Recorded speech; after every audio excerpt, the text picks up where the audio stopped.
I'm going to send you out of here with specific, usable 1, 2, 3 marketing strategies that apply to any product, service, business, or sales career that you will see results in your bank account within 21 days or less. I'm going to give you one complete strategy you can use exactly as I describe it to you at the end of our time together that you will be able to go and apply, and I can make a virtual certain bet that none of you in here are using it exactly as I will describe it to you, but that most of you can. And again, most of you will be able to see results in your bank account in 21 days or less as a result. So we're going to do some real practical stuff. I am here to make you money. There's a couple things I'd like folks to know about me before we get rolling. One is, if you're at this seminar, good bet you go to a bunch of them. And at many seminars, what you encounter is what I call the pretend experts, the folks who sell only in their memories, run businesses only in their nightmares, and now traverse the globe telling people how to do what it is that either they never have done, a whole lot easier to write a book than it is to do it, or that they did so long ago that it just no longer matters. I do this 50, 60 times a year. It's only 1/3 of my life, though. 2/3 of my life is like yours. It's in the real world, dealing with customers and clients who eat their young every Monday morning, real marketing problems, and everything we talk about here this afternoon will be reality-based, not theory-based. I have 2 hate lists for you that pretty much summarize where we're going to go this afternoon. If you run a business and you sign your name on the dotted line on all the checks, then one of the key things on your list of things that you hate should be being what I call an advertising victim. And when I say that, you should get a mental picture. That's when you get the big black checkbook out, you sign one of those checks for some kind of advertising expense, and you hand it to some kind of advertising salesperson, and you have no earthly idea whether you made a good decision, bad decision, when you'll know, how you'll know, if you'll know. I detest that kind of uncertainty when I spend my money. Bet you do too. I'm going to show you how to eliminate it, how to make every dollar you spend promoting your business trackable, accountable, measurable, and come back to you quickly in multiples. For those of you that sell for a living, number 1 on your hate list should be cold call prospecting grunt work. My friend Zig would call that warm approaching. And if he and I agreed on everything, one of us would be unnecessary. I just don't see anything warm, friendly, fuzzy, happy, pleasant about this process of trying to talk to people who, at least emotionally, if not physically, are backing away from you as fast as you are moving towards them. I grew up in the Midwest where we have coal mining, and to me, cold prospecting is like coal mining. It's dirty, filthy, ugly, smelly, sweaty work, best left to people who are in minimum wage with brawn, not maximum wage with brain. And so regardless of what you have done before this afternoon, as a result of what we do this afternoon, you should never cold prospect again as long as you live. I'm going to show you how to eliminate it from your existence and change the way you attract your customers or clients. One quick story, set the stage for where we're going to go, then we'll roll up our sleeves and get to work. Story gets us acquainted and sets our direction. I live in Phoenix. And I guess you have heat kind of like ours. Our license plate slogan is, it's a dry heat. And it is, just like a microwave 4 months out of the year. And it's important to this story. Phoenix, if you haven't been, just take my word for it. There is no hotter place in North America than Phoenix in July and August. I travel a great deal. 200,000 air miles or so a year, but I do have an office. I do have a staff. Even when I'm home, though, I tend not to go to the office. I find it disturbs the staff. And so generally when I'm home, I stay at home.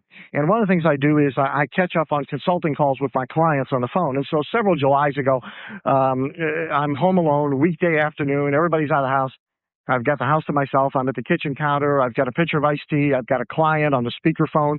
I'm intensely involved in a conversation with my client when someone uninvited, unexpected, and in fact unknown to me begins to ring the doorbell and bang on the front doors of my home with earthquake intensity. You all work for a real living. You're not home during the day, but if you stop and think about it, the options of who can be at your home on a weekday afternoon, uninvited, banging on the doors, pretty slim. It's a pest. Not sure who it is. Back in the recession years, we knew because all the Jehovah's Witnesses and Avon ladies carpooled, but now it can be all sorts of people, but it's a pest. And so I did what you do with pests. I ignore it, confident that if sufficiently ignored, it'll go away. Didn't. I'm ignoring, continuing my conversation. He's ringing and banging, ringing and banging, ringing and banging. But finally, I'm right. After ignoring him for a sufficient length of time, he gives up and leaves, ever so briefly. He goes around to the rear of my property. He climbs over an 8.5-foot high masonry wall with shards of glass embedded on the top to discourage this method of entry. Comes down past the cactuses, the shrubs, the pool, and the spa. He is now on the patio deck. Immediately behind me, he can see my back to him through the panes of glass on the doors, on which he is now banging with incredible violence. This is by far the most annoying pest ever. But I'm like the most stubborn guy ever. So I keep my back to him, raise my voice to carry on my conversation. We have the contest of wills that seems to last an eternity. Finally, he wins. I can't handle it anymore. I turn around to deal with the most annoying pest ever. It turns out the reason he's there is my entire backyard is in flames. We set a record that year, 15 straight 120-degree days, and everything a little dry, brittle. My guess is some imbecile driving through the community flicked a cigarette butt into orbit and it picked my yard to limp, and I'll never know. But literally, everything but the water in the pool is on fire. And this Good Samaritan who thinks I'm an idiot, which is arguable by now, is there trying to save my house. Now, here's what's instructive. Here's what's useful. At that precise moment in time, he went from being the most annoying pest to the most welcome guest ever to visit the Kennedy household in 15 years because he was there with just the right message at just the right moment in time. In this case, call 911, stupid, I'll work the hose. Now, the reason it's instructive is because know it or not, acknowledge it or not, like hearing it or not, the vast majority of the time that you try and communicate with your marketplace, present, past, or future prospects, clients, or customers, you are categorized as a pest, not as the most welcome guest of the day, week, month, or year. And I'm here to tell you that if you discover how to change that, I call it addressing the first square on the marketing game board. If you change that, you automatically change everything. Everything else suddenly gets easy if you become what we call a welcome guest marketer. Let me give you two quick examples. I have two friends in this business. You would know one or both of them, maybe. I won't tell you their names, but one is a sales trainer. And if you've ever had the joy of being locked in a 3 or 4 or 5 day sales training boot camp, then you'll appreciate this. He teaches 365 different ways to close a sale, presumably for people who would like to improve their effectiveness of doing so. And whenever I see him, the first thing I always ask him is whether or not he's found one yet that works, because it would seem to make the other 364 superfluous, but it's less tapes in the box. But other than that, but here's my contention. If you want to increase your conversion percentage, if you want to close more sales, you don't do it with a new magic 7-word manipulative phrase you pop out of the box at the end of the process. You do it from the beginning of the process. And if you become a welcome guest marketer, as we're going to talk about, then your closing percentage goes up without improving any of your sales skills whatsoever. My other buddy is in the time management business. And he sells, some of you have them, probably under your seats or out in your cars, the really big honking time management systems that if you got a small car, you got to strap it on the roof when you drive around, which is why they come with solar calculators. They recharge while they're up there. These things usually have 56 colored tabs and 86 colored pens, and it takes an hour and a half to learn how to use it. It comes with a videotape. And as near as I can tell, it takes an hour and a half a day to use the system to manage the time that saves you an hour a day. But if you like those things, that's fine. My contention, though, is if you want to improve your personal productivity, you don't necessarily need a new leather binder. Instead, what you do is become a welcome guest marketer, so you spend all your face-to-face time only dealing with people who have sought you out and are predisposed to do business with you in a competitive vacuum. And so that's what I'm all about. That's what I do for companies and organizations. People, every time we do it, we build a new marketing system. We cover 3 main issues. We deal with 3 steps. Going to run you through them very quickly here this afternoon, and here they are. We'll talk a little bit about each one of them as we go along. Gentlemen in the back of the room, thank you. The first one is right message. What do you say? Message, marketing message. What do you say to your marketplace, to your past, present, and future prospects, clients, and customers that is compelling, that is magnetic, that cannot be ignored, that must be responded to, that draws them to you like a light on a dark night draws moths? Do you have a great marketing message? We're going to ask some questions and find out. Secondly, who do you say it to? And by deliberate strategy, who do you not say it to? Being efficient in your marketing. Are you efficient? Are you smart about this? Or are you throwing mud against the wall? We're going to ask some questions and find out. And third, the media, how you deliver the message to the market. Do you do that effectively? Do you do that affordably? Do you do that efficiently? Do you do that in a way that involves little or no manual labor and magnetically attracts people to you? We're going to take a look at that. So in each of these three things, I'm going to give you one or two key ideas to take with you. And for starters, under message, I want to send you home with the single most important question anybody's going to ask you about your product, service, business, or sales career as long as you're in it. Master this one question. You take a quantum leap in ability to create income as a salesperson, business owner, or marketer. This is the single most important question because the right answer to it, as I'll demonstrate, is the key to the marketing vault. It doesn't just marginally increase things, it multiplies them far beyond the ability of most people to even conceive. It is that important. And I'll give you a model, a demonstration. Now, the technical term, for those of you taking notes, for the answer to this question is USP. It stands for Unique Selling Proposition, that which differentiates you from all competition, direct and indirect. And here's the question. Why should I, your prospect, choose to do business with you versus any and every other option available to me in your category? Why should I choose to do business with you versus any and every other option available to me in your category? And when you have a great answer to that question, you can turn things upside down. Example, model. I'm going to give you a model to take home. A model of one of the best unique selling propositions invented in maybe the last 2 decades. And so what you want to do with this model is you want to take it home and lay it down next to your unique selling proposition and see how they compare. And if they don't compare very well, then this one's a good place to start to build a great answer to this question. This particular model, this unique selling proposition, was invented by a college kid. 2 kids, orphans, no family resources, no athletic ability, no scholarships, determined to go to college. Here's the plan they hatch. The plan they hatch is they find a crummy, miserable, stinking little retail business that's on the edge of campus on the brink of failure. Its owner is only too happy to lease it to them with no money down just to get out from under the ongoing bills. The plan is the 2 kids are going to run this business. One of them is going to go to school during the day while the other one works the business, and they're going to flip-flop. The other one's going to go to school at night. They're going to do everything in the business. They're even going to sleep on cots in the back room, keep all the money. This is how they'll get through school. Shortly into this plan, the business is continuing to hemorrhage money. One partner bails out on the other. The one who stayed behind, dropped out of school, determined to honor his commitments and make this work, shortly thereafter invented a unique selling proposition. I think it's 8 words long.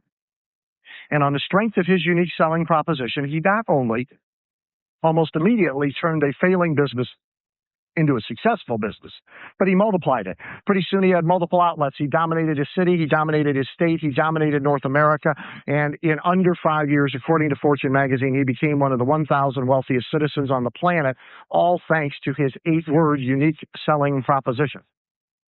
His unique selling proposition was so powerful, think about this, that for a decade, we could go out anywhere in North America, stop 100 people at random on the street, play word association with them. What's the first thing that comes into your mind when we say blank?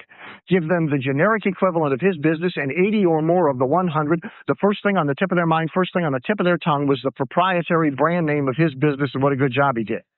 If we go out in Salt Lake City Mall, we stop 100 people at random on the street and we give them the generic equivalent of whatever it is that you do. Real estate, insurance, stocks, bonds, computers, automobiles, pet grooming, doesn't make any difference.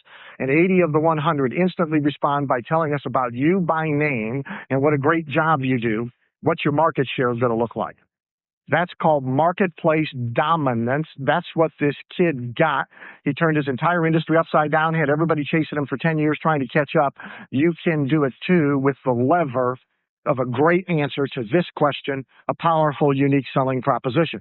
Now, if you guessed what his was, that's all well and good. But what I've said should hopefully motivate you not just to guess and shrug, but to want to microscopically analyze his and others like his to find clues that you can use to strengthen your own. His was fresh hot pizza delivered in 30 minutes or less, comma, guaranteed. And on the strength of that unique selling proposition, Tom Monahan took a crummy little corner pizza joint and built an empire. When you analyze it, there's a number of things to spot. I'll point out 3.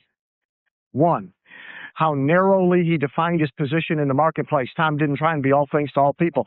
There's no mention of Mama's recipe from the old country. There's no mention only using sun-dried tomatoes gathered on the east side of the mountain on Tuesday. There's not even any mention of good pizza. There's There's truth in advertising after all. There's 52 ways that I teach to build a USP. The one Tom used there is called opportunity gap exploitation. He identified the one thing in his industry that everybody did badly, that annoyed the consumers the most, focused on it, fixed it, and made it the core of his marketing message. Secondly, what we teach is meaningful specifics rather than vague generalities. Tom Monahan didn't say to you, I'll get you a pizza soon, fast, quick, quicker than the other guy, faster than a speeding bullet. Tom said, set your watch.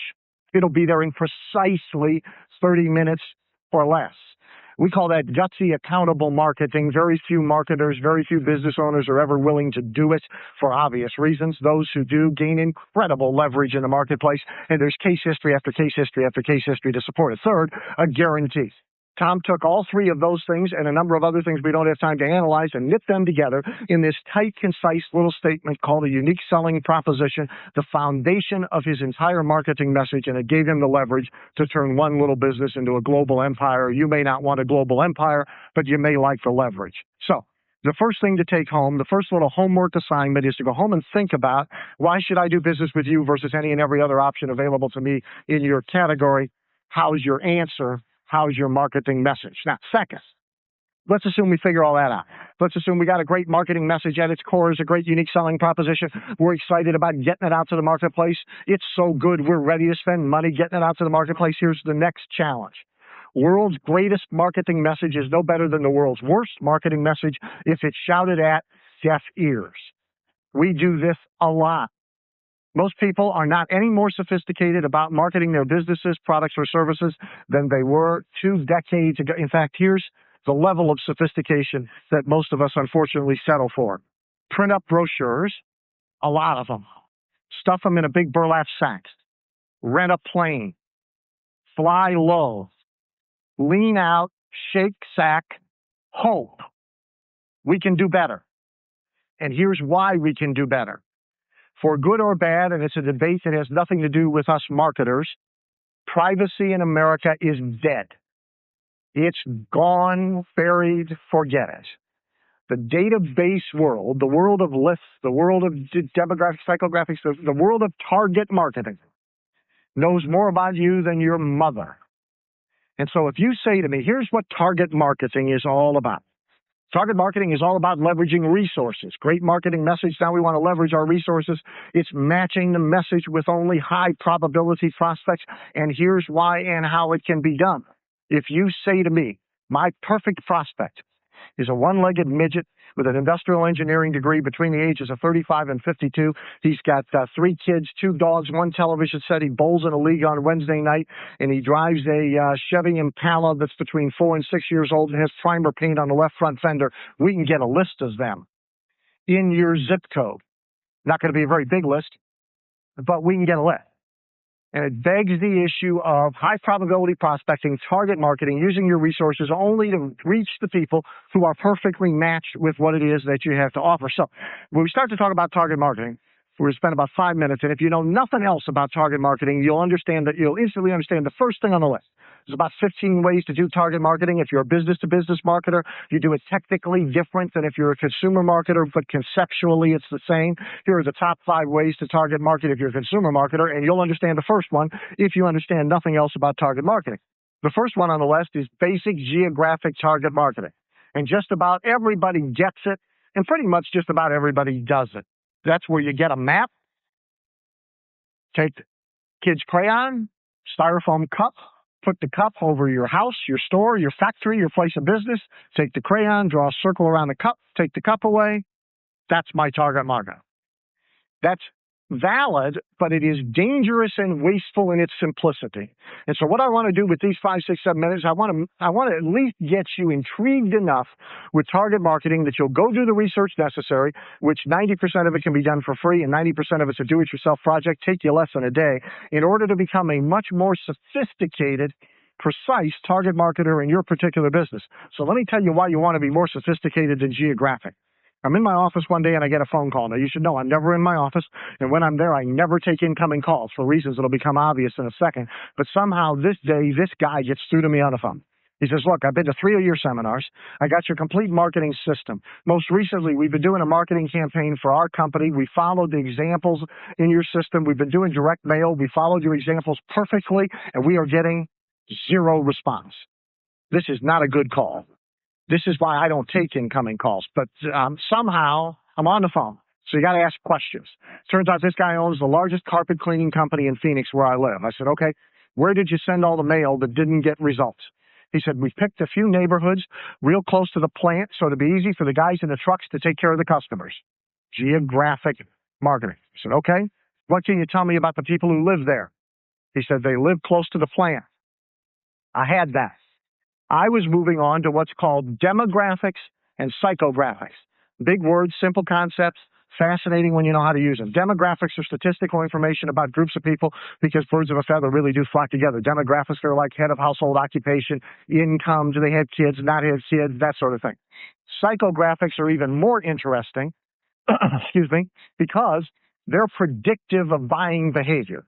Psychographics have to do with what interests people. What magazines do they subscribe to? What books do they buy? What products do they buy? What have they spent money on? How much money have they spent? How frequently do they spend money? And as I said, all of that information is readily available if you know where to look for it and how to get it, so you can precisely match yourself with only the high probability prospects, and you can omit others to prove to him, the owner of this carpet cleaning company, the incredible importance of all this. We did free research for him. I got in his car with him at 5 o'clock in the afternoon, and we drove up and down the streets of these neighborhoods where he'd been sending all his unsuccessful mail. And by the way, if you do consumer marketing and you haven't gone out and looked at them lately, venture out, take a look. You got to go into their own habitat. Late in the day, 5, 6 o'clock's a good time. It's when all the ordinary folks rush home to the caves, but they don't put the rocks in the holes right away, so you check them out. So we're driving up and down the streets, the carpet cleaning president and I, and here's what we find. Real small lots, chain link fence around just about every lot. Small, cheapest block construction house on a slab you can build. Almost every front yard, driveway, or both, there's one old broken down car or truck up on blocks, parts laying around. It's happy hour. Papa's out on the porch, the concrete slab extension of the foundation, enjoying the ambiance of the evening. He's got on an old greasy undershirt with holes in it, droopy plaid shorts, beer bottle tucked in one pocket, and he's sitting in one of them lawn chairs, the green and white plastic crisscross straps, 2 straps missing. Papa's hanging a little low. Next to him on most of the porches, Mama's out there enjoying the ambiance of the evening with him. She's got on a matching undershirt. Hers says his says hers, greasy holes, droopy plaid shorts. The baby wearing nothing but a diaper, no shoes or socks, is out playing under the car on block in the car parts, the mud and the grease, being supervised by the old mangy, flea-bitten, 3-legged, one-eyed dog. I say to the carpet cleaner, do these look to you? Slow down, look close. If they clean them at all once a year before the 4 relatives come for vacation, they run down to Target, they get a gallon of Blue Gop for $1.98, they rent a machine, and then they move the furniture around. Doesn't make them bad people, makes them terrible prospects for a carpet cleaning service. Second big question to take home. In your own way, are you making the same dumb mistake? Wasting bullets on targets that even if you hit them, it doesn't count. The biggest leverage you are going to find in taking small amounts of money and getting big results, small amounts of effort and getting big results, is learning, understanding, and using target marketing. Let's assume for the sake of our conversation, we figured that out. We got 2 of the 3 things. We got a powerful marketing message at its core, a great unique selling proposition, and in our sites we have exactly who we want to deliver the message to, and we have excluded a whole bunch of people we do not want to waste time or money delivering the message to. So we got a great message, we got a great market. Here's the next challenge. How do you take the message you've so lovingly crafted and birthed and deliver it over here to these people you've carefully selected in a way that is effective, efficient, affordable, involves little or no manual labor? I'm philosophically opposed to manual labor, and will magnetically attract back to you the perfect prospects who are ready, able, and eager to buy, and buy only from you, so you get to sell in a competitive vacuum. How do you do that? Well, if you make a list, and if you stop to think about it, whatever business you're in, whatever sales career you're in, you can make a long list of media, things that you can spend money on to deliver marketing messages. Depending upon your business, you can advertise in a newspaper, in consumer magazines, or in trade and industrial journals. You can advertise in consumer or industrial directories. You can go exhibit at home and consumer shows or trade shows. You can advertise in the yellow pages. You can go on radio and television. You can put telemarketers on the phone. On and on and on and on. Here's a couple things you need to know. First of all that stuff works and it all can be made to work better with good direct response methods, but only a handful. A handful of all those things that you can do can be converted into a system. System's one of my favorite words. System means reliable, consistent, predictable results. You get it working once, and then it keeps working on its own for a long time before you have to tweak with it again.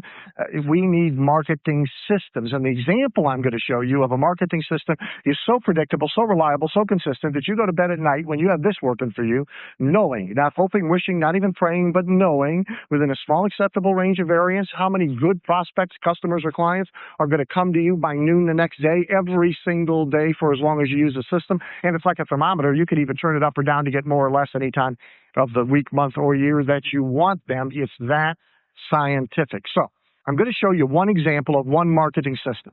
This example does several things. It demonstrates to you what a system ought to look like versus just catch as catch can media. It shows you how to take a message, deliver it to a market in a way that's effective, efficient, and affordable. And this one has a bonus to it. This one shows you how to enter a new target market and dominate it in 45 days or less for $3 a prospect or less. You become the dominant presence in any target market you can define. If you can define a target market for me, and it doesn't have to be geographically precise necessarily, but if you can define a target market, then this particular system in 45 days or less, $3 a prospect or less, makes you the dominant presence in your category of business in that target market. Everybody knows who you are, what you do, why they ought to do business with you, what your USP is, and a significant percentage have responded to you. There's a couple of caveats, things I have to tell you about this before I show it to you. The first is I stole it. I'm a huge believer in creative theft. Do not know if I've ever had an original idea in my life, but the older I get, less interested I am in encountering those things. Pioneers come home full of arrows. So I'm interested in stuff that works, but I get to do something you don't get to do. Last 3 years, my consulting practice, I've worked with clients in 136 different product, service, business, and professional categories. So see, today's a weird day for you because you're sitting with people who do different things. But most of your continuing education, whatever business you're in, here's what you do. You belong to a national association totally made up of people in your business. You belong to a state or local association totally populated by people in your same business. You go to its conventions, meetings, and conferences organized by, put on for, and put on by, and attended by people in your same business. If you go to a strange town, you look in the yellow pages in your section to see what everybody else in your business is doing. You read books written by people in your business. We have a technical term for this. It's called marketing incest, because it works just like real incest. In a short period of time, everybody seems to get dumber and dumber and dumber and dumber until the whole thing just grinds to a creaking halt. All great advancements in businesses come from outside the box, not inside the box. Well, what I get to do as a consultant, I get to go over and work with Industry A. And because everybody's myopic, while I'm over there, I notice something they're doing that's phenomenally effective. Hardly anybody else outside their business is doing it, but could be doing it. I borrow it from Industry A, and I take it over and I teach it to Industry B. And while I'm over there, I notice something they're doing that hardly anybody else is doing, but could be doing. And so I borrow from Industry B, and I take it back and I teach it to Industry A. It's a disreputable way to make a living, but I'm a high school graduate. This particular system I'm going to show you as an example, I borrowed 25, 26, 27, I don't know how many years ago now, by observation only from the real estate business. Realtors have a marketing term they use called farming. And what they mean, they don't mean divorce sister, mule, funny hat, pitchfork, Green Acres song, move to the country, but the agricultural analogy is there. What they mean when you hear them talking about farming, what a realtor means is getting a small, carefully selected, manageable target market and setting out to become the dominant presence in their business in that target market in as short a period of time as possible. Now, they do it with manual labor. I don't like manual labor. But conceptually, it's the best marketing advice you're going to get as long as you live, so let's spend a minute dissecting it. What they mean by farming is getting a small, carefully selected, manageable target market and then nurturing it, setting out to become a dominant presence. Now, they mean geographically small. I don't necessarily mean geographically small. A small target market for you could be all the dentists in Salt Lake City who earn over $100,000 a year, but it also could be all the dentists in North America who earn over $250,000 a year. It's a defined target market. Small, carefully selected, manageable, set out to become the dominant presence. So why small? Because the biggest marketing mistake most marketers make is marketing too big. I'll say to somebody, what's your target market? Guy says Salt Lake City. Terrific. If we send one postcard once a year to every adult in Salt Lake, which can hardly be called an intensive campaign, what's our budget have to be? $250,000. How much you got? $600. Problem. You want a formula? Here's a formula. Somehow, preferably by science, by strategy, by demographics, psychographics, but if necessary, by personal preference or bias. But somehow, you have to shrink the size of your target market so that whatever resources you're willing to commit allow you to have big impact. Somehow, you have to shrink the size of your target market so whatever resources you're willing to commit allow you to have big impact. There is absolutely no point in jumping up and down in the ocean and thinking you've done something. You want to jump up and down in a puddle. You can move from one puddle to the next, but you want to work puddles, not oceans. Small, carefully selected. We talked about the power of selection, of target marketing. Carefully selected, manageable. Manageable means either they are all in the same place, or they all belong to the same thing, or they all read the same thing, or they're all available on a list. Somehow we can affordably, effectively, and efficiently reach them. Small, carefully selected, manageable target market set out to become the dominant presence in the target market in as short a period of time as possible. We just want to do it by substituting something for the manual labor the realtors invented. And what we're going to substitute is a very particular type of direct mail. The example I'm going to show you is a direct mail example. Now, two quick caveats. First of all, direct mail is not the only thing I teach, not the only thing you should use, not the only thing in my system. In fact, far from it. There's all sorts of media and delivery systems that can be used, but direct mail can be and often is one of the best bangs for your buck if you learn to do it right, which brings me to the second caveat. As soon as I start to talk about it, 1/3 of the ears in the room flop right over. Man, we've tried direct mail. It doesn't work in our state, city, business, industry, product category. It's too expensive. It's too complicated. A couple things about that. First of all, you and I go through life only doing the things that work real well for us very first time we do them. Less kids with each generation. Secondly, you have not tried direct mail the way I'm going to show you how to do direct mail. In fact, almost everybody makes this mistake when they do try it. They get a list from somewhere, maybe not a very good list, but they get a list.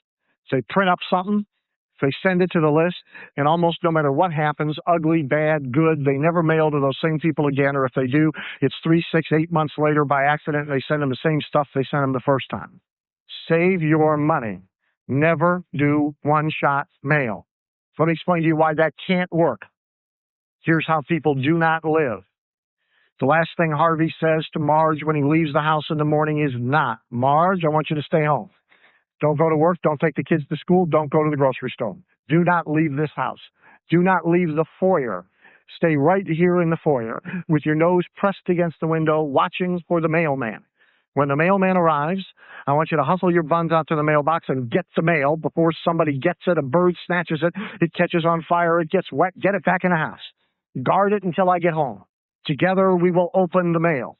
Because today might be the day that a life insurance agent sends us one of those nifty letters where we can get a free road atlas if we let him come over to our house and beat our brains in for 3 hours, and I want a free road atlas.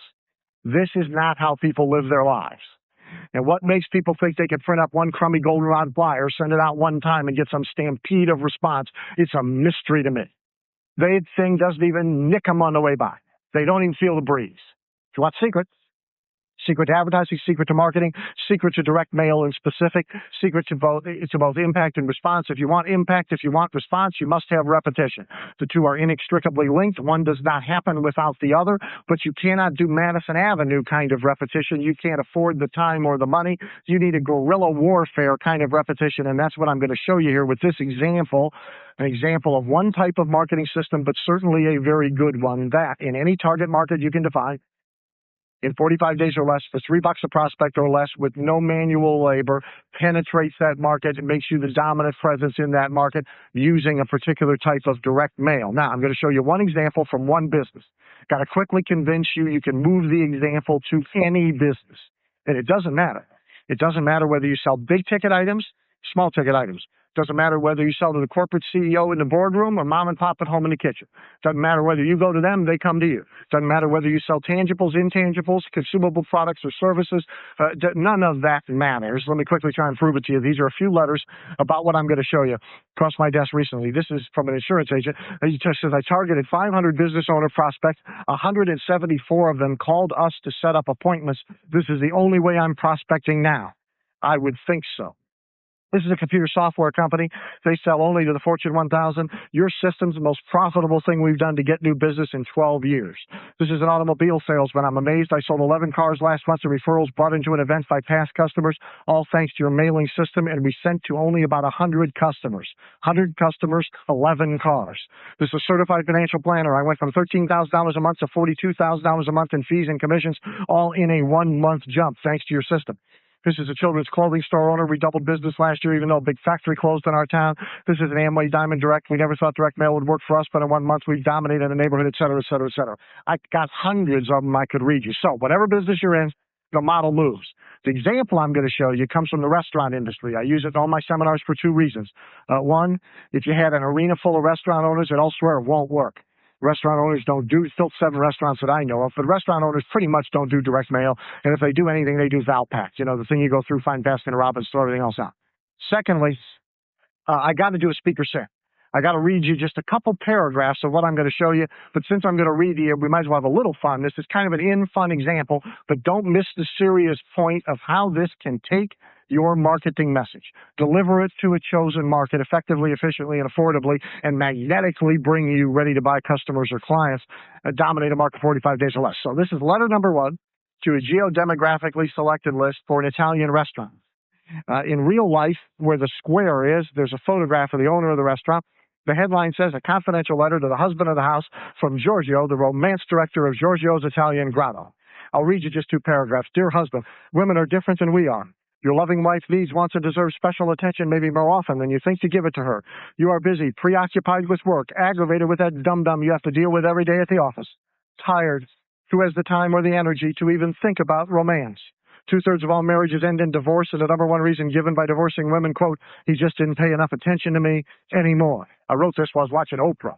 Goes on to present a solution to the problem, which in this case is a prepackaged evening of romance, 1 price, table in a special section, 5-course meal, strolling violinist, rose in a bud vase, heart-shaped box of candy to take home, souvenir photograph. That's called an offer, by the way, and it's useful to know how to do one of those, although it's not our point. My point is what happens to everybody that gets this letter and does not respond. 15 days later, they get a second one. This one, too, has a picture of Giorgio in real life where the circles are. There are 3 pennies glued to the letter. The headline says 3 coins in the fountain. For sake of time, I'll just cut to the chase. The second paragraph says, you see, this is your second notice. Your romance wake-up call from me, Giorgio, the romance director. My bell tolls. Does it toll for thee?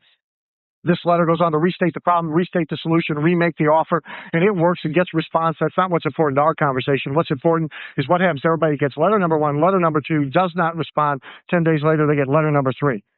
Letter number 3 has a picture of Giorgio. The headline says, hear that lonesome whippoorwill. He sounds too blue to cry. Dear husband, this is Giorgio, too blue to cry, disappointed. Attached are copies of the 2 letters I previously sent you. And the real stubborn ones that don't respond to that soon get a postcard that looks like this. And it says, can this marriage be saved? Now, here's what you have to ask yourself seriously for just a second. Do you have any doubt that any household that gets the 3 letters, and if necessary, the postcard, he's not the topic of conversation? It doesn't matter who opens the mail. They're showing it to each other. They're showing it to their neighbors. Or you get this guy's mail, which some are, some aren't.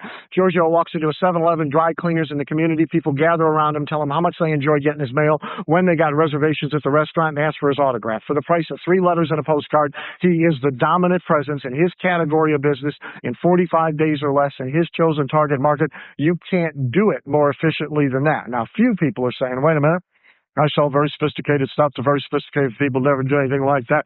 It's unprofessional. Well, you can separate style from structure. I want you to know this works even better in business to business than it does in consumer, because everything else they get in business to business mail is deadly dull, institutional, and boring. But if you like, you can separate style from structure.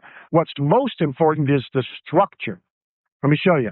Now, this is a business to business marketer. Almost doesn't matter what they sell. But they were in a seminar just like you, went home and applied this idea. We used the 3-letter system to sell our coupon books. They have to get to the business owner. He buys in bulk. Our response was letter number 1, 7%, letter number 2, 8%, letter number 3, 3%, total response, 18%.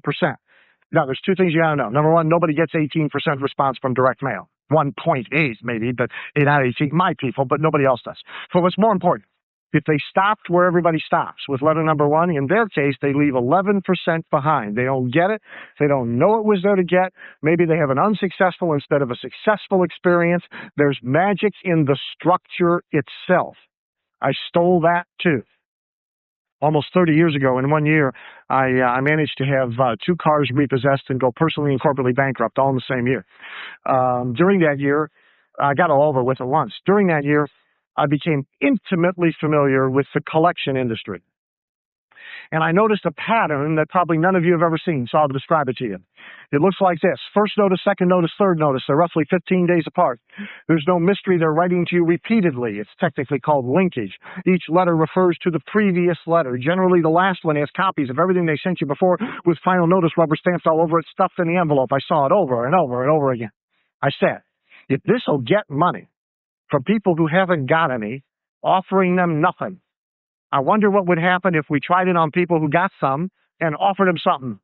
Since become one of my most reliable magnetic marketing models of the 49 that I teach, and I commend it to you highly for you to try. Now, I'm going to tell you a closing story. This story keeps promises I made you at the beginning of the time together. This story is a real important story. Here's everything it does. First of all, it takes everything we talked about this afternoon, the few things we didn't, and stitches them together in chronological application order so you see how they work. Secondly, it does it in a real-life business. This is a true-life example. Third, it does it in a business most of you would never expect to find good marketing, thereby demonstrating if this guy can do it, you can do it too.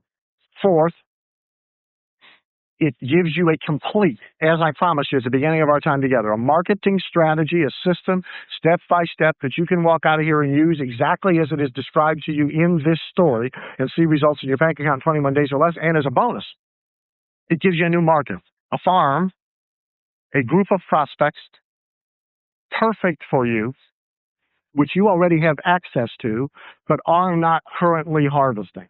For it to do all of those things, every little nuance is important. I only have time to tell it once, and so here we go. In the mail one day, I get an envelope. The envelope is addressed to me, Dan Kennedy. It has a real live stamp on it, and in the return address corner is the name of someone I know. In this case, not a buddy, not a relative, not a friend, not a family member, not a golfing partner. In this case, it happens to be a peer or another colleague in our business who also lives in Phoenix. It doesn't matter really that that's the case. There are 300 of us, by the way, professional speakers who live in Phoenix. I don't know why that is. I wish 299 of them would get out of town. But that's none of that's the point. The point is, the envelope is from someone whose name I recognize. It's addressed to me, and it's got a stamp on it, so I open it. See, look, here's a direct mail mistake. People send out mail with the assumption it'll be opened because they sent it. Doesn't work that way. America sorts its mail over a wastebasket. If you don't make the cut, nothing else counts. You can have inside your envelope one of those beautiful full-color brochures the Home Office loves for you to use. It's gold embossed in the chairman of the board's head. It's got the logo die cut in the upper corner. When you open it up and fold it out, things pop up and music plays. Doesn't make any difference if they don't open the envelope. What I've just described to you is on one almost certain way to get an envelope open. It's not the only way. Sometimes it's not the best way in a given situation, but it is a very good way. So I got the envelope. It's addressed to me. It's from someone I know. I open it. The letter I take out, the headline across the top of the letter says, "I suppose you're wondering why I'm writing to you about a plumber." I say to myself, yep. We don't even get a Christmas card from this guy. Nah, I see him at airports. Now he's writing to me about a plumber. What is this all about? So I read the letter. Second important phrase, if you want to make direct mail work, write down, got to get them to read it, got to get them to open it, got to get them to read it. And you got about 10 seconds from flap to trash to compel readership. This curiosity is one way to do it, not necessarily the best, but it's the way that was used now. So I go ahead and read the rest of the letter. The letter goes on to tell a story about how he was having a social function at his home on a Friday evening to which I had not been invited. And about 9 o'clock at night, a pipe in the den under the bar began to spew water everywhere. Horrible mess. Had to find a plumber who would come out on a Friday night at 9 o'clock. Mate called out of the phone book. Finally found this guy, Al the plumber, who rushed out, goofed this, tightened that. Didn't have to sell him any parts. Had the whole mess cleaned up in under 20 minutes. Only charged him a small amount of money. In order to say thank you to this plumber for this extraordinary service, he, my speaking colleague who lives in Phoenix, decided to send this letter to all of us, his speaking colleagues who live in Phoenix, and let us all know if we ever need a plumber, Al's the guy we got to call. Now, think about this for a second. because two money-making things just happened. There's more to the owl story. There's more you have to know about the owl story, but two money-making things just happened. Let's see if you caught them. The first is called a champion circle of influence. See, everybody has a circle of influence in which you could do business if you were properly introduced, but you haven't been. So the plumber goes back to the customer. He says, you know, when I was here the other night, you were very appreciative, and I appreciate that. What you probably don't know is we get very little of our new business the way we got you from advertising. We get most of our new customers through people like you because you probably belong to something. You belong to Rotary, no. Kiwanis, no. Neighborhood Watch Association, no. Well, everybody belongs to something. Guy confesses. He says, well, there is this speakers association I belong to. Great. How many of those are there in Phoenix? 300. Plumber says, terrific. Here's what I'd like to do. Now, here's the second thing. Plumber says, here's what I'd like to do. I wrote up what you said to me as I left now as a letter from you to those 300 people. We can change anything you want to change, but then I want to take it and I want to put it on your stationery, not mine, yours. I want to put it in your envelopes, not mine, yours, and I want to send it to those 300 people who know you by name but do not yet know me. May I do that?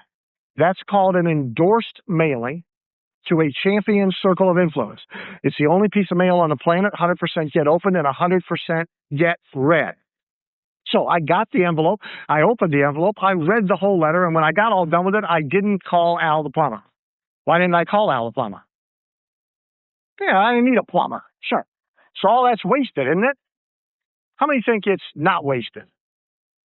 You're all wrong. If he stopped there, it's a giant, epic waste. Think of what has to happen now for it to turn into business for the plumber. I got the letter. I read it. Al sounds like a pretty good guy. I don't need a plumber. I got to go down to the copy shop, Kinko's, wherever. I got to get 18 copies made of this letter. I got to get 18 Ziploc sandwich bags and 18 pieces of duct tape because I got 18 pipes. I got to put a letter in each bag. I got to go around and stick one to every pipe so someday when I need a plumber, I can find this guy. This is no way to get a flood of business. That's why about 10 days later, I get what I would call letter number 1 from Al the plumber. Hi, I'm Al the plumber. You'll remember me. I'm the guy your friend wrote to you about who had the party you weren't invited to, who had the leak I rushed out and took care of. Now, the reason I'm writing to you now is we have this very important free thing we do only for people referred to us by our VIP customers. That free thing is a free home plumbing problem prevention audit. And the reason why it's so important for you to have a free home plumbing problem prevention audit is every home 10 years old or older has at least 100 horrible plumbing problems that can occur at a moment's notice, and we come out and make sure none of those things are about to happen to you for free. I still don't call Al the plumber. I'm hearing drips in the night. I wasn't hearing before, but I don't call Al the plumber. That's why 10 days later I get from Al the plumber second notice. Hi, I'm Al the plumber. You'll remember me. I'm the guy your friend wrote to you about, had the party you weren't invited to, had the leak. I wrote to you about our free home plumbing problem prevention audit. I haven't heard from you, and I'm very concerned. If you'll take a look at the enclosed article reprint, you'll see why. And you take this article reprint out of the envelope. It's from a small community newspaper. Everybody knows everybody. They only publish on once a week. Here's a front page story about this couple, elderly couple. They went away just for the weekend to visit the grandkids. A little drip under the sink when they left. They put a little Tupperware bowl under there to catch it. They come back on Monday. There's a photograph in the article of the house in 5 parts floating in a pond. There's another photograph of the family dog clinging to a piece of wood, waiting to be rescued. You go back to the letter, and it says, as you can see, even small plumbing problems can become big plumbing problems at a moment's notice. I still don't call Al the plumber. I'm now looking at pipes. Look okay to me. But 10 days later, I get from Al the plumber final notice. We've twice offered you our free home plumbing problem prevention audit. We haven't heard from you, but we sure have heard from a whole lot of other smart folks. That's why if you want the free home plumbing problem prevention audit, it's very important you call within the next 72 hours. Otherwise, we may have to put you on a waiting list of up to 100 days. And enclosed is a list of some of the horrible plumbing problems that might occur during. I call Al the plumber. Now, I'm going to tell you the rest of the Al story in 3 or 4 minutes, mostly for fun, makes one important point. But let's do 30 seconds of analysis. Al the plumber did everything we talked about this afternoon brilliantly. Leverage, so if he can, let's analyze his marketing campaign. Al the plumber, our marketing genius, goes and he gets himself a farm, a small, carefully selected, manageable target market. His is his champion's circle of influence, one of the most productive farms you'll ever own. The seed he plants in his farm is the endorsed mailing, the only piece of mail 100% get delivered, 100% get open, 100% get read. He then nurtures his farm with a sequence of mailings. He creates unique selling proposition. He creates an offer that transcends timing. He did everything we talked about brilliantly, and if a plumber can do it, You can do it. Now, for fun, Al arrives at my house, virtually no resemblance between he and the plumber. He's not wearing work clothes. He's not carrying a toolbox. Al, the plumber's in a three-piece beige suit, white shirt, brown and white polka dot tie, gold collar bar, gold cufflinks, little wrenches. He's carrying a brown eelskin attaché case. The only resemblance between he and the plumber is on the breast pocket of his suit coat. There's a cloth patch sewn on that says Al. He comes into my house, he opens up his eelskin attaché case, takes out a matching clipboard, says, Mr. Kennedy, as you can see, this is the form I'm going to use to check the 100 possible plumbing problems. Takes me about 20 minutes to do that. While I do that, do you have a VCR? Got a VCR. You need to watch this videotape. And that's the videotape. Videotape educates me about one of the greatest healthcare crises in America today. I had no idea. Seems an alarming number of us are falling and slipping in our bathtubs, serious injuries, breaking hips. But it turns out they got this invisible glop, replaces bath mats forever, one-time application, nothing to clean, and you'll never slip and fall, lifetime warranty. The video clicks off at 19 minutes, and as it does, Al is standing there. I say to myself, he's done this before. Al says, Mr. Kennedy, I have very good news for you. You do not have 96 of the most common household plumbing problems, 96, 100, 4. Look, the ones you do have are very trivial. I have everything with me to take care of them today. I just need to go out, get some work clothes, get some tools. While I do that, did you watch the videotape? Yeah, I watched the videotape. Notice you have 5 baths. You have one in the master suite, then you have these other 4. While I'm here today, shall we just protect the one in the master suite, or shall we protect all of them? $389 later, Al the plumber gets in his beige Mercedes and putt-putts down the hill from my house. I called him a few days later. I said, look, I didn't want to bother you when you're out the house working. I know that's rude, but I teach magnetic marketing systems, and you use one of them brilliantly. I wondered if you'd mind sharing the numbers. Not at all. Mr. Kennedy, I'll just have to put you on hold to get the project file. I'm now on hold listening to a recorded commercial for his brother's pool cleaning service. When that's over, he's back. What would you like to know? How many homes did you mail to? About 300. How many of those home plumbing problem prevention audit things have you done so far? 72. Do the math if you wish. Assume no one but me gave him money immediately, a poor assumption on your part, but make it if you wish. For the price of 300 letters times 3, he's been in 72 homes where he's put on a show and a half when they need a plumber, who they going to call. To make sure every place there's a pipe, there's a sticker. It took us a while to get that off the cat. Well, there are problems with everything we do here together this afternoon, even if we had 3 times as much time, and we don't. I want to talk about the problems and how to solve them in the last 7 minutes that we have available. And these 7 minutes are important to you if, as you sat here, you said one or more times to yourself, maybe. Maybe there's something here. Maybe there's a way for us to prospect better. Maybe there's a way to get better quality customers. Maybe there's a way to spend our ad marketing dollars smarter. Maybe. If you said maybe, then you have to be concerned with these problems. And I'll summarize all the problems. Here's the problems. Bridging the gap between new ideas, new information, new intentions, and implementation. Huge gap. It's easy now. Excited. Some people think they got it. Psychologists tell us you don't. 48 hours from now, you will have forgotten everything I said. Half of what you thought of as a result of what I said. 16 days from now, you won't even remember having been here, let alone anything we talked about. This thing works just like Mama always accused you of, in one ear and out the other. Some of you took notes. Admirable. Some of you have been taking notes since dawn. Admirable. But I'm a note taker too. So let's you and I be straight with each other. The note takers in the room, somewhere you got the place. Maybe at home, maybe at the office, probably at home. And it's probably in the garage, the basement, the attic, under the kid's bunk bed, in the trunk of an old car you don't drive anymore, or way in the back of a closet, but somewhere you got the place.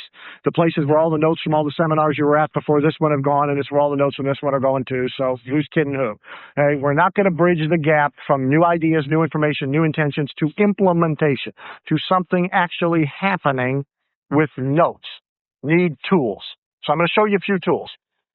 We'll interrupt Dan Kennedy's presentation here and provide you with the information you need to obtain a complete set of Dan Kennedy's income-boosting tools on a fully guaranteed, no-risk basis. Then you'll have an opportunity to hear some of the entrepreneurs and sales professionals successfully using his methods.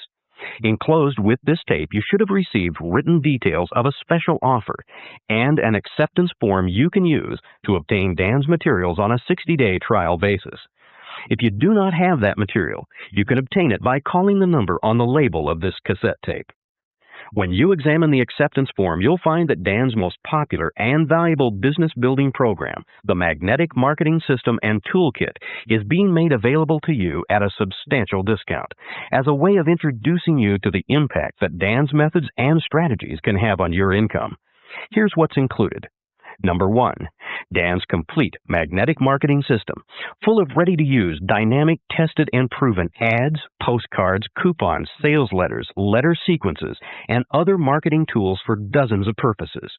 Prospecting for new business, target marketing, launching new products or services, stimulating repeat business and referrals, and much, much more. Also in the system, 102 examples from users of this system, and 6 audio cassettes that guide you in using these tools. One is a cafeteria tape that explains everything in the toolkit. There's also a fast start tape and 4 tapes of Dan's personal crash course on his marketing techniques. Number 2, a critique certificate that entitles you to send your own printed advertisement, brochure, sales letter, or other marketing material to Mr. Kennedy for his analysis and feedback. Number 3, a collection of step-by-step reports including how to turn mailing lists into money, all about getting productive lists of your high-probability prospects. As you'll see, the enclosed acceptance form enables you to get this entire package at a substantial discount and on a 60-day free trial basis. You have 2 full months to examine everything and start putting it to work for you. At any time within those 2 months, if you determine you do not want to continue using Dan's strategies, you can return everything for a full 100% refund. Please review and return your acceptance form promptly, as this is a limited offer. Now, we thought you'd enjoy hearing some of the business people using Dan's methods. Their comments were recorded at one of Dan's annual multi-day super conferences.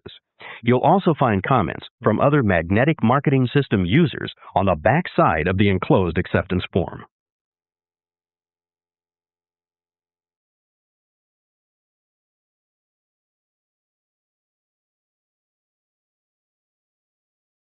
By accident, I met Dan Kennedy about 2 years ago. I made a decision about 3 years ago to get into the information marketing business. And for a year, I bought everything and I tried to read everything. And it was very helpful to me to do that, but nothing ever made me money. In fact, by the time I'd met Dan, I was about $10,000 in debt. And I can tell you in the last 9 months since meeting Dan Kennedy, Dan directly has contributed to my income $284,000. And as we speak today, I'm probably going to make about $3,000. It's an automatic system that Dan teaches. I've gotten everything from Dan. I've literally, when your checkbook starts to fatten as quickly as mine did, when you start to want to get more and more and more because it actually works. It's practical. I have a master's degree in business. I've spent $50,000 on a master's degree, and I can tell you I spent $3,000 with Dan Kennedy, and it has made more money for me than any education I've ever had. That's not to devalue my education, but this is real practical, real world stuff that works. Quite honestly, I was a skeptic at first. I saw all these claims from these people who said, I went to making $14,000 and then $28,000 and then $50,000 a month. And when I first met Dan, I didn't believe it. I thought it was a scam, or I thought that these were overinflated figures that he was paying somebody to say or whatever. And I was totally blown away. I absolutely, when I had hit that first month and I made $53,000, my wife and I just looked at each other in awe. And it hasn't been that good all along. It's been better, and it continues to get better, and it continues to get easier by learning more and more of Dan's methods. The one thing I would say about Dan Kennedy, quite honestly, is that there has been no professor I've ever had that has ever enriched my life more than Dan Kennedy. In the last year, I bought a new house. My wife and I had a baby. I bought a new car. I put money in my retirement account. There's no question in my mind that there's one single person that made me successful, I'd say, was Dan Kennedy. And I went to a seminar and Dan spoke, and I ended up getting his magnetic marketing kit and becoming a newsletter subscriber, and then an inner circle, and then a gold member of his newsletter. And that's how I came upon Dan, and reading the newsletter obviously, opens your eyes so much to marketing. And that's how it began, without a doubt. Using the magnetic, I literally took letters out of the magnetic marketing kit. And the consulting business I was in was computer consulting. And there was nobody writing direct mail letters and things like I was doing. And I was getting them right out of the magnetic marketing kit, offering free critiques of computer programs, which Dan does with ads and things. And I would go to the conferences in my industry and offer all kinds of free gifts. And they would lead people to call me, and we would get clients. And in that business, they were very high ticket, so you didn't need many. And easily over several years of reading his newsletter and trying different things, which seemed very awkward because, like I said, nobody in the computer industry was doing this. In my niche, it probably attributed to $100,000 in consulting, because almost all my clients I got because of things I learned from him. Otherwise, I was always waiting for people. We educated ourselves a little bit on another industry and started up a complete business from scratch, working with Dan from day one on our marketing. So we've started the business from zero. And our very first month of running full page ads, we did about, I think, $10,000 to $14,000 in July. So we went from $0 to $14,000 a month. We had a little roundtable discussion actually the night before the super conference started, and we got an idea from Dan. We were ready to go home. I mean, we had gotten our money's worth. So, and like I mentioned the other night, I got kind of greedy, so we decided to stay for the rest of the seminar. About 8 months after I was in business, I had met up with Dan Kennedy at Peter Lowe conference, purchased his system, went back and used it to rewrite my ads, and subsequently got 4 to 5 times the response that I had gotten originally. And from my first year in business to my second year in business, I increased my earnings 500%. Yeah, I met Dan about 2 years ago, and I've been following his marketing system. Last year, I sold 400 houses. I'm the number one RE/MAX agent worldwide out of 45,000 realtors within the RE/MAX organization. And all I can say is it works, and I haven't prospected for years now. All my business calls me. Absolutely. We're both involved in it now. A matter of fact, that my real estate business has been so successful that now we're teaching my system, how I've applied Dan's teaching, and we're demonstrating it to other realtors. We do 3-day boot camps, and we have a product called the Quantum Leap Real Estate Success System. We sold that system to 1,100 realtors right across North America. So it's not only helped me in my own personal business, but Dan's also helped me be able to market sort of my own system, my own real estate system to other realtors. I now have a system in place for my business using what he teaches in the Magnetic Marketing Toolkit, and it's consistently every single month generating at no less than $30,000 a month for my business. Well, all of Dan's work has really helped Mike. Therefore, it's helped our family life as well. When Mike seems to get kind of stuck, he doesn't get stuck often, but when he does get stuck, at a certain point, he'll call and ask Dan for some help, and Dan is able to just get it out to him right away. I mean, it's just off of the top of his head. He can help Mike, and therefore it relieves a lot of stress. Well, as of last week, that one sales letter has generated over $350,000 of income. I think it's more like $380,000 of income since May. One sales letter. So That's cool. We provide internet services to the world, basically, and we've been doing that. We're one of the earliest companies in that industry. And Dan's helped me in so many ways. It's hard to catalog, but I'll come up with some hard facts. I had a business in 1991 which was breaking even and not making money. And Dan gave me one idea, which more or less instantly, it took about 30 days, turned that business from a kind of a dog into a nice profit center for me. I was able to take that money and invest it into the internet business, which at the time appeared to be a big risk. But because of the education that I got from Dan, I was able to make some very clever moves very early on that I couldn't have made without him, and I was able to start this second business. which is my dream business. I mean, I have to do little bit of work on it now. Everyone else does all the work for me. I make more money than I ever made before. And I absolutely could not have done this without Dan Kennedy's advice. I've worked on Wall Street, and I went to an Ivy League school, and I've even lectured at MIT's business school. And as far as I'm concerned, he's the best business advisor you could find on earth, and he's always been that for me. It's very hard to get the true facts on business and how business really works and how people really make money, and you can spend a lifetime looking for that stuff. And Dan is the only person I know, and I've met in 20 years of being in business, who actually will lay things out for you and show you what really works, what really doesn't work, and how you need to structure your business for maximum profit. He's 5% motivation and 95% hard information that you need to actually make the things work. He will motivate you. He's not against that. But what he does, which is infinitely more valuable, is he actually tells you how businesses really work, where the profits really come from, costs that you can eliminate, smart ways to spend your money to build your business. And these things you just cannot find other than the School of Hard Knocks. And the School of Hard Knocks is extremely expensive. And if you listen to him, you can eliminate not everything. There's always things that come up, but you can eliminate so many difficulties. My internet business, again, which is my dream business, I've been self-employed since I was 18. I'm now 38. Is to me a miracle the way it works. You know, I get up late, I wander around the town all day, I do a little bit of oversight to make sure things are going well, and the money just rolls in. And the entire business was designed with the information that I learned from Dan. I haven't lectured at Harvard, but I have lectured at MIT and Columbia and NYU, and I know people that have gone to Harvard. To me, this is the Harvard of direct marketing, and especially if someone's interested in marketing information products, but any kind of direct marketing at all. This is the Harvard of that subject. I was a guest speaker here, and I intended to fly in, do my talk, and go home. I would have been home 2 days ago, and I can't leave. You know, I just can't leave. I'm going to stay right till the end.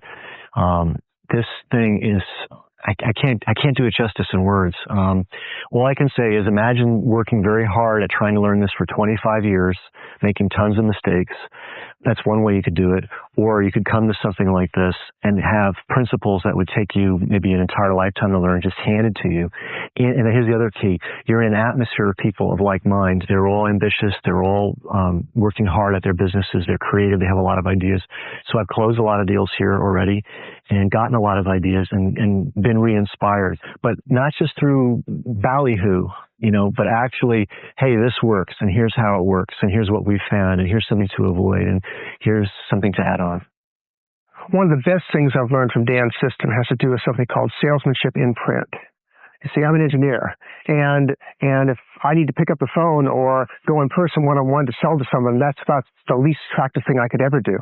Yet, Dan's taught me how to make sales in print so that I can write the sales message, communicate it effectively, communicate it with passion, communicate it one-on-one personally, yet I never have to pick up the phone. I never have to be there in person. Now, for a techno geek like me, this is great because it means I can get onto email, I can get onto the web and make significant sales. And this has produced measurable results for us. So by email, I regularly close business that runs $25,000, $30,000 a week for a mentoring package or workshop package. The techniques and the system really work.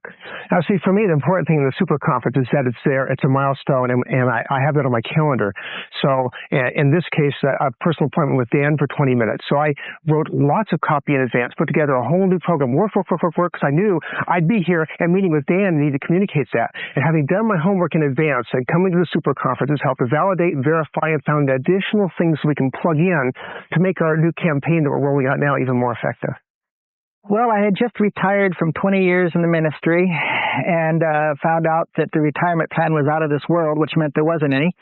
And I was looking to find out what should I do, you know, with my life. You know, how can I get ahead, and what should I do to try to make a living for my family? And I knew a little bit about graphic design and marketing. And about that time, there was a Peter Lowe event in Vancouver, BC, which is right across the line from where I live. And I attended it. And the very last thing on the agenda, of course, was Dan Kennedy. And I stuck around. I heard the presentation only for 2 or 3 minutes before I jumped up out of my seat. I saw that this is the answer, and I ran out and bought his magnetic marketing system. And then when I got back home, I read it feverishly and listened to the tapes and began to apply the principles right away. This was 3 years ago. And I had tried to advertise in some other ways and put in full-page ads, and over several months' time, I had gotten 12 responses. I was very discouraged from listening to Dan Kennedy's stuff and doing what I was doing. I threw out all the full-page ads. I put together a little ad based upon some stuff I got out of his material, and soon as it hit, I was just absolutely overwhelmed with responses. It only cost me $30, and I was so busy and so consumed suddenly with work that it wasn't long until it not only doubled, but it quadrupled, and it doubled 3 months later, doubled again, and doubled every several months since then. And just last month alone, in one campaign that I used, in my company, and now I have several employees, and we're doing very well. I put $101,000 in my bank just last month. Hi, this is Dan Kennedy. When I deliver the speech you heard earlier on this tape, I usually have to speak at a rapid pace. On the instructional tapes in my kits, I go a little slower. But that's not the main thing I wanted to say here. I wanted to end this tape by sharing one of my favorite quotes. It's from the classic book, As a Man Thinketh, by James Allen. Men are anxious to improve their circumstances, but are unwilling to improve themselves. They therefore remain bound. That describes most people, including most of your competitors. They all complain about certain parts of their businesses and wish for more income, better clients, easier means of attracting customers. But they are unwilling to learn new and different skills and methods for creating those desired changes. There's the old adage that the definition of insanity is continuing to do the same things the same way, but hoping for different results. My methods literally revolutionize businesses and quickly make business people much more skilled, effective, innovative, competitive, and efficient marketers.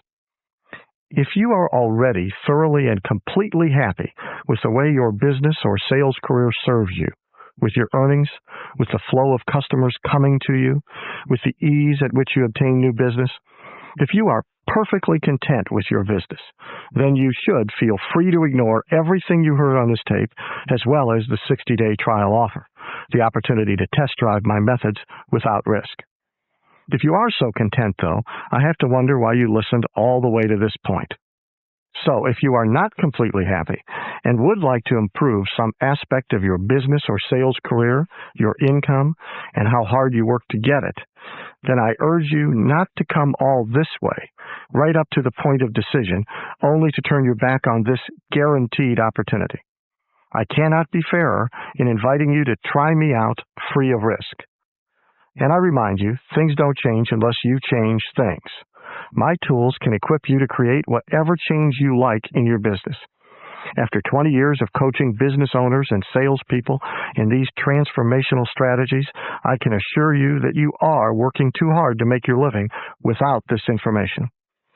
I hope you'll take action on the impulse to improve your business, income, and life